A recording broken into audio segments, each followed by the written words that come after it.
Bonjour, donc nous allons aujourd'hui voir les transformations géométriques. Donc ce cours rentre dans le cadre des cours de troisième année licence pour le module infographie. Donc nous avons vu dans le cours précédent la modélisation morphologique des objets. Nous avons un petit peu, pour résumer la situation, nous avons essayé de parler de quels sont les modèles, comment modéliser les objets, comment donner une forme morphologique aux objets. Et nous avons dit tout simplement que maintenant, une fois les objets réalisés, il faudra les placer dans la scène 3D.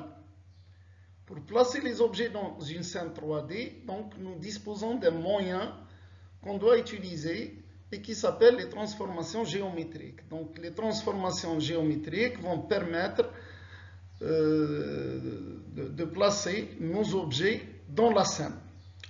Il y a lieu ici donc de dire tout simplement que chaque objet est modélisé par rapport à son repère local, un repère 3D qui est généralement le centre de l'objet. Pour placer les objets dans la scène, donc il nous faut faire des transformations de telle sorte à rapporter les coordonnées de l'objet par rapport aux coordonnées locales, par rapport au repère monde ou au repère de la scène. Donc nous allons commencer par décrire les transformations géométriques. Nous allons essayer un petit peu de parler de les différentes transformations, comment on va composer les transformations géométriques, comment on pourra éventuellement donc trouver l'inverse de ces transformations, et enfin nous allons décrire à la fin de ce chapitre, donc nous allons essayer de comprendre un autre type de transformation qui sont les projections et qui sont nécessaires pour faire de la visualisation 3D. Voilà, donc au départ, donc notre point de départ, ça sera un petit peu notre objet qu'on a modélisé et qui se trouve représenté sous forme, donc généralement de points et des arêtes. Donc c'est la modélisation polygonale dont on a parlé la dernière fois. Donc nous avons généralement l'objet est modélisé, comme on l'a dit, sous forme de points et d'arêtes, donc de polygones. Nous avons donc des points attachés à des primitives graphiques, qui sont les polygones, des sommets, des centres, des données volumiques. Donc l'objectif, comme nous avons dit maintenant, c'est de transformer notre objet, qui est représenté dans un repère local, par rapport au repère monde. Pour cela, on dispose de transformations géométriques sur les données, donc sur les points, sur les arêtes que nous avons définies précédemment. Les transformations, donc c'est des transformations linéaires. Généralement, on utilise pratiquement trois types de transformations qui sont très usuelles. Donc, qui sont déplacer un objet, c'est-à-dire la translation, retourner un objet, c'est la rotation, agrandir ou rétrécir un objet, c'est ce qu'on appelle le changement d'échelle. Comme nous avons dit tout à l'heure, donc nous allons finir le chapitre avec une projection nécessaire donc, à la visualisation et qui va un petit peu donc, transformer le repère monde par rapport au donc pour décrire une image 2D. Donc nous allons passer de la 3D vers l'écran de visualisation qui est généralement en 2D. Nous allons parler aussi donc d'une notation unifiée qu'on appelle la représentation en coordonnées homogènes. Nous allons voir tout à l'heure pourquoi elle est utilisée, elle est nécessaire donc dans l'imagerie. Donc ce que l'on va présenter, c'est un petit peu des notions mathématiques. Je vais essayer de m'éloigner le plus possible donc, de toutes les interprétations mathématiques possibles. On va essayer de donner donc, les objectifs, pourquoi on fait ça. Je vais essayer de donner des exemples. Donc pour les démonstrations, on essaiera de les faire donc, dans la partie TD. Je rappelle aussi que les transformations sont prises en charge directement par des outils graphiques, des outils comme OpenGL. Il prend en charge directement donc ces transformations géométriques. Voilà, dans notre cas aussi, nous allons essayer d'étudier, nous allons essayer de voir, de se concentrer uniquement sur les transformations en 2D. Pourquoi? Parce que c'est des transformations qui sont simples et qu'on peut les manipuler facilement. Je rappelle que nous sommes en train donc de décrire un module beaucoup plus, disons, un module de découverte qu'un module fondamental. Donc, celui qui s'intéresse aux 3 dimensions, donc, ils seront traités donc, dans les cours d'introduction à la synthèse d'images du niveau M1. Donc, pour commencer, donc, on va définir un point comme étant, donc, en 2D, comme étant donc, 2 coordonnées. Donc, nous avons la coordonnée X et la coordonnée Y. Et on va parler de transformer d'un point.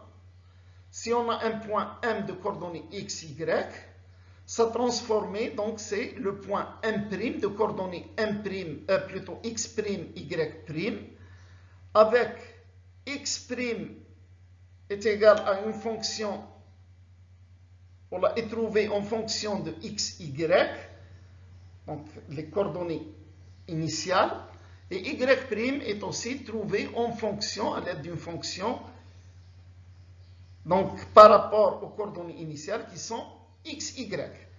Donc ici, on s'intéresse à des transformations linéaires.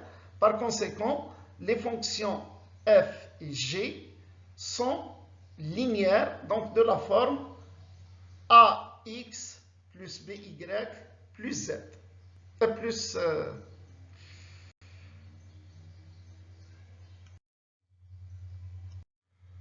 donc, je reprends donc une transformation linéaire. Donc, les fonctions sont linéaires. Donc, f et g sont de la forme ax plus by plus c. Donc, dans les 2 cas, on va essayer donc de comprendre ces transformations. Donc, je vais commencer donc par la translation. Et la translation, ça veut dire déplacer un objet d'une position vers une autre position. Ici, donc, nous avons cette figure. Donc, la figure ou la forme géométrique, elle est identifiée par des points. Les points, ce sont les sommets. Les points sont définis donc dans un repère 2D. Chaque point a ses propres coordonnées X et Y. Et l'objectif, c'est de déplacer cette figure géométrique, cet ensemble d'arêtes, cet ensemble de sommets, le déplacer de cette position vers une autre position. Donc, il doit se trouver dans cette position après transformation. Donc, on dira qu'on va déplacer tous les points de la figure, donc tous les sommets, à l'aide d'un vecteur V. Le vecteur V est défini par le vecteur qui est en rouge ici. Donc, on dira qu'on va déplacer le point M, donc qui sont les sommets. Donc, pour tous les sommets, déplacer les sommets de la position initiale, qui sont les points initiaux, vers la position donc, du point M', le point transformé, via un déplacement d'un vecteur V ou d'un vecteur T défini par ses coordonnées Tx et Ty. Donc l'objectif, donc ici, vous voyez que x, il va être transformé, donc le x va être, plutôt le x', la nouvelle coordonnée x' du point M', va être égal à l'ancienne, voilà la nouvelle, va être égal à l'ancienne, plus le déplacement, le vecteur Tx. D'accord? Ensuite, pour y, c'est exactement la même chose. Donc, le y, il va être, donc y, c'est un petit peu ça, c'est moins 3. Et nous allons déplacer, trouver le y' par rapport à la nouvelle position. Donc, tous les points seront, tous les sommets seront déplacés de la même façon. Et on va déplacer donc la figure de cette position initiale vers cette nouvelle position. On appelle ça une translation. Et on a ici la modification simple de la translation. La deuxième transformation géométrique qu'on va étudier, c'est le changement d'échelle. Et le changement d'échelle consiste un petit peu à modifier la forme de l'objet, c'est-à-dire soit à rétrécir l'objet, soit à agrandir l'objet. Donc on va dire tout simplement que on va multiplier donc les nouvelles positions, ils vont être multipliés par un facteur d'échelle par rapport à x et par rapport à y. Ici, si s de x et sy, c'est des constantes qui sont définies par l'utilisateur, si elles sont identiques, on parle alors d'homoticité et l'objet sera agrandi si s, x, y sont supérieurs à 1. Il va être réduit s'ils sont identiques, garde la même forme, et réduit s'ils sont identiques et inférieurs à 1, c'est-à-dire compris entre 0 et 1. Si Sx et Sy ne sont pas identiques, on parle de déformation. L'objet est soit aplati, soit rallongé. Donc ici, donc la transformation, remarquez, c'est une transformation linéaire. Hein, et x' sera égal à Sx multiplié par l'ancienne valeur de x. Y' c'est Sy multiplié par la valeur initiale de y. L'objet sera transformé comme suit. Voilà. Donc, je vais passer premièrement à la description matricielle de l'application. Donc, ici, nous avons remarqué le point P', le nouveau point transformé, qui est égal à S, donc qui est la matrice de transformation multipliée par P. Et nous avons le point P', qui est égal, remarquez ici, c'est X', Y', il est égal donc à la matrice transformation qui est S, donc c'est Sx 0, 0 Sy, multiplié par le point initial qui est le point P. Remarquez, si on pourra retrouver facilement les fonctions initiales, les fonctions linéaires. Donc on a x' est égal à Sx fois x, plus 0 fois y, donc c'est Sx fois x, et y' est égal à 0 fois x plus Sy fois y. La troisième transformation qu'on essaiera de voir, c'est la rotation. La rotation, donc, c'est le fait de faire tourner l'objet ou changer l'orientation de l'objet d'un angle θ. On remarque ici que l'objet n'a pas été déplacé, mais que l'objet a été retourné d'un angle θ par rapport à l'origine qui est le point, qui est ce sommet, qui est le sommet P. Donc, ici, bien sûr, la démonstration sera faite lors des TD. Donc, ici, pour tout sommet, on va le transformer de cette manière. Remarquez que ici, on fait une rotation d'un angle θ par rapport au point P. Et nous avons remarqué un petit peu la figure qui va retourner et se retrouver de cette façon. Voici ce qui est retourné. Donc, ces transformations sont très utilisées en synthèse d'image. On pourra déplacer des objets, faire retourner des objets, éventuellement agrandir ou rétrécir, voire même déformer des objets dans la scène. Et ici, le nouveau point, c'est le point M'. Le point de départ, ou le sommet de départ, c'est M, défini par x, y. Et nous avons le point M' de coordonnées x', y'. X' étant égal à cosinus θ, multiplié par la coordonnée x, moins sinus θ multiplié par la coordonnée y, et y' est égal à sinus θ fois x plus cosinus θ fois y. Comme j'ai dit tout à l'heure, la démonstration vous sera fournie en intégralité, donc avec les autres démonstrations au cours. Donc, l'écriture matricielle de la rotation, elle s'écrit de la façon suivante. Remarquez, la rotation, c'est la multiplication matricielle. Donc, nous avons le point P', défini par x', y'. La matrice de transformation de la rotation qui est cosinus x moins sinus θ, moins sinus θ, sinus θ et cosinus θ. Et le point P qui est les coordonnées des points initiales qui sont x et y. Donc ici on pourra faire la vérification, c'est très simple. Donc cosinus θ x' est égal à cos θ fois x, moins sinus θ fois y, et y' est égal à sinus θ fois x, plus cosinus θ fois y. Donc, le problème qui risque de se poser ici, c'est, comme on le voit, la notation matricielle, c'est une notation très simple, concise. Elle est très efficace pour nous informaticiens, puisqu'elle nous permet, on sait très bien programmer les matrices, et on pourra faire les opérations matricielles d'une façon très simple. Mais le problème qui risque de se poser ici, c'est que cette notation n'est pas vraiment unifiée. Ici, nous avons vu que pour le changement d'échelle et la rotation, donc nous avons des produits matriciels. Nous avons le nouveau point est égal à l'ancien, plutôt est égal à la matrice de transformation fois les coordonnées de l'ancien point, pour les deux cas.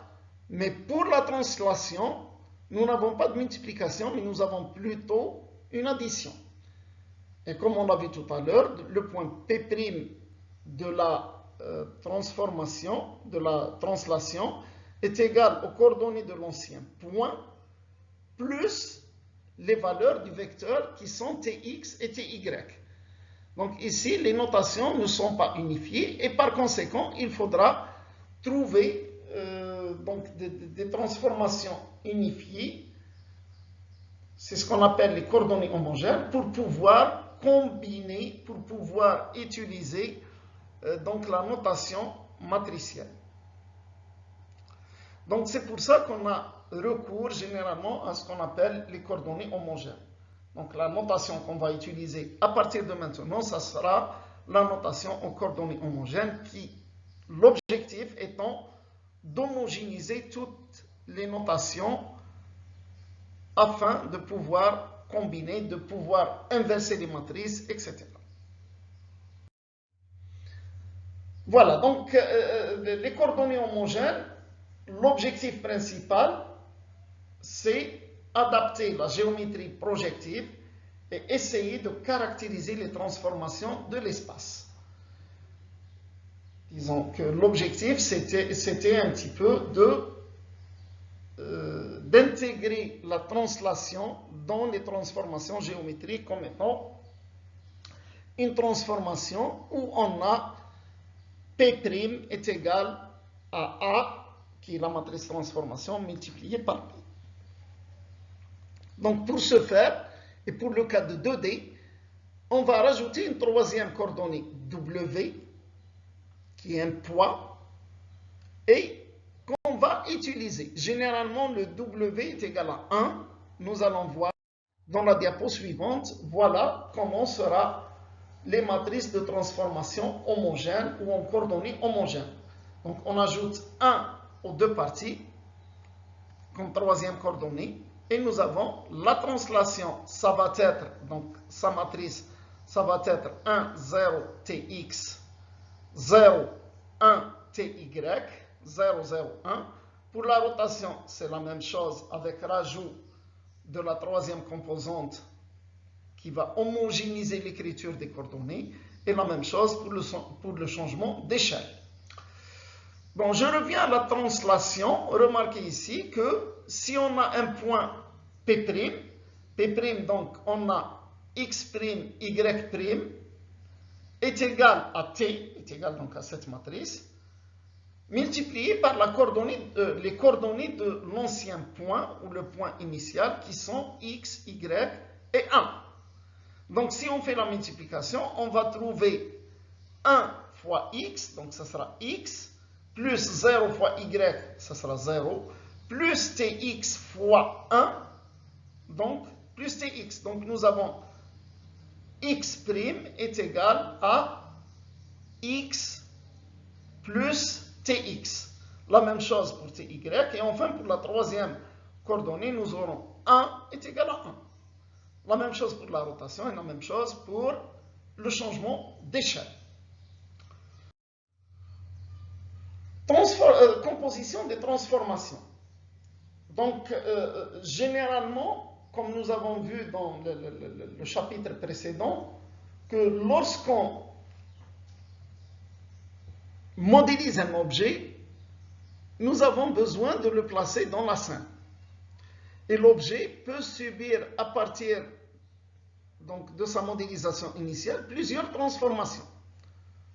Par exemple, on pourra modéliser un objet, ensuite de manière interactive le déplacer dans la scène, le faire retourner, le redéplacer, le refaire retourner, l'agrandir, le rétrécir, l'aplatir, etc. Donc l'objet peut subir plusieurs transformations successives. Donc pour composer ces transformations, c'est simple, nous allons avoir recours à un ensemble de transformations géométriques. Et pour la composition des transformations, donc, ça sera la multiplication de toutes les matrices de transformation successives. Ceci va être, disons, démontré lors du cours présentiel. Dernière remarque ici, c'est que pour trouver les transformations inverses, par exemple ici, nous avons translaté un objet d'un vecteur V. Ensuite, on s'est aperçu que nous avons fait une erreur. On désire le replacer retrouver la position initiale. Donc, ici, au lieu de faire la réciproque ou bien plutôt l'inverse de la transformation, on va tout simplement, l'inverse de la translation, c'est la translation d'un vecteur moins V. La rotation inverse d'un angle θ, c'est R moins θ. Le changement d'échelle avec un facteur Z, c'est-à-dire Sx, Sy, c'est S de 1 sur Z, c'est-à-dire 1 sur Sx, 1 sur Sy. Ici, c'est R moins θ. Voilà, donc ici, on passe à la 3D rapidement. Donc, la translation en 3D, remarquez un petit peu, c'est exactement la même chose. Ici, c'est un exemple. Donc, ce qu'on a fait ici, c'est tout simplement rajouter un point W. W' sur W étant égal à 1. Donc, on va remplacer tous les W par 1. Et nous aurons un petit peu, voici la matrice de translation en 3D. Ici, le vecteur, il est tridimensionnel, c'était x, t, y, t, z. Et nous avons donc une matrice 4 x 4 en coordonnées homogènes de la translation pour le cas tridimensionnel. Pour le changement d'échelle, c'est exactement la même chose. Donc, remarquez ici, puisque c'est usuel, nous avons Sx, Sy et Sz. Donc, c'est les facteurs d'échelle. C'est les constantes avec lesquelles on va agrandir ou rétrécir l'objet. Et c'est exactement la même chose que pour le cas 2D. Pour le cas 3D, ça devient plus complexe. Donc ici, nous avons, pour le cas 3D, nous avons un centre de rotation, un angle de rotation et un axe de rotation. La matrice dépend de l'axe et de l'angle. Donc, voilà, on remarque dans cette figure que la matrice, notre matrice, elle va dépendre, puisqu'ici, on peut faire une rotation par rapport à l'axe des x, une rotation par rapport à l'axe des Y, une rotation par rapport à l'axe des Z, ou carrément, on pourra inventer donc une droite quelconque dans l'espace qui va nous servir d'axe de rotation.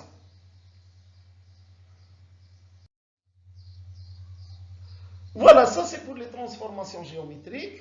Donc il ne faut pas trop s'inquiéter puisque ici il faudra comprendre certainement la théorie.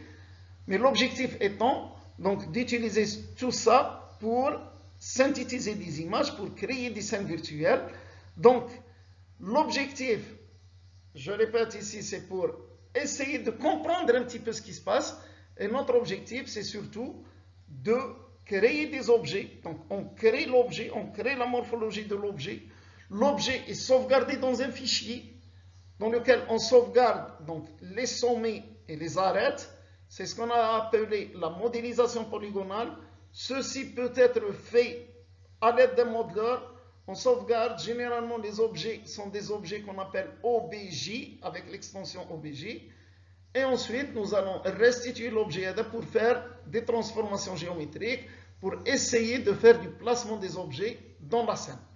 Par exemple, si on veut créer une salle avec des tables, des chaises et un tableau, donc le tableau sera fixé sur le mur. Donc on va créer le tableau avec un repère local. Ensuite, il va être déplacé par rapport au repère de la scène pour être fixé sur le mur. La chaise doit être derrière la table. La table doit être rangée au début de la salle, etc. Donc tout ça, ça se fait à l'aide des transformations géométriques que nous avons vues tout à l'heure. En plus de ça, donc ici, on dispose d'un outil, donc généralement on dispose d'outils graphiques utilisables pour faire ça, et généralement on utilise dans OpenGL, donc c'est des instructions préprogrammées qu'on utilise directement. Il suffit de connaître un petit peu les caractéristiques, le vecteur de translation, le facteur d'échelle, l'angle de rotation, l'axe de rotation. Une fois les paramètres connus, on pourra les intégrer directement.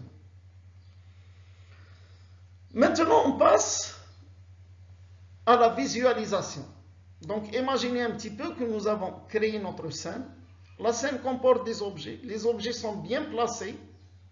On passe à la visualisation de la scène qui va être faite sur un écran 2D. La scène étant en 3D, nous allons voir la scène sur un écran 2D. Donc la projection consiste à afficher une scène tridimensionnelle sur un plan 2D. Généralement, la scène, c'est la scène virtuelle que nous avons créée par des procédés de calcul. Et le plan 2D, généralement, c'est l'écran de visualisation. Donc ça va consister un petit peu à remplir les pixels, donc les éléments élémentaires de l'image numérique, à l'aide de couleurs. De couleurs qu'on va essayer de calculer via des projections. Voilà un petit peu le principe. Donc nous avons la scène, nous avons l'observateur, qu'on appelle aussi centre de projection, et nous avons l'image à calculer. On remarque que l'observateur possède des caractéristiques, la caméra possède des caractéristiques qui sont un petit peu remarquées. Le centre de projection, il y a aussi le champ de vision, et il y a l'objet qu'on va essayer de projeter directement sur l'écran de visualisation. Donc les lignes de projection, on les appelle les projecteurs. Ici, on dispose aussi, pour finir, on dispose de deux types de projection planaire. Une projection parallèle et une projection perspective. Donc ce qu'on a vu tout à l'heure, c'est la projection perspective. Et ce qu'on va essayer d'expliquer dans les deux parties, ce sont un petit peu la projection parallèle. Projection parallèle, comme on va le voir sur cette image, donc ça consiste à projeter sur un écran une scène 3D. Dans ce cas, donc la projection est faite par rapport à des lignes parallèles et l'observateur, voilà, c'est les projecteurs sont parallèles, hein, et l'observateur est supposé être à l'infini. Le deuxième type de projection, c'est les projections perspectives. Dans ce cas, donc remarquez, la projection est dite perspective lorsque l'observateur se trouve dans un centre comme étant un centre de projection et que les projecteurs convergent vers cet observateur.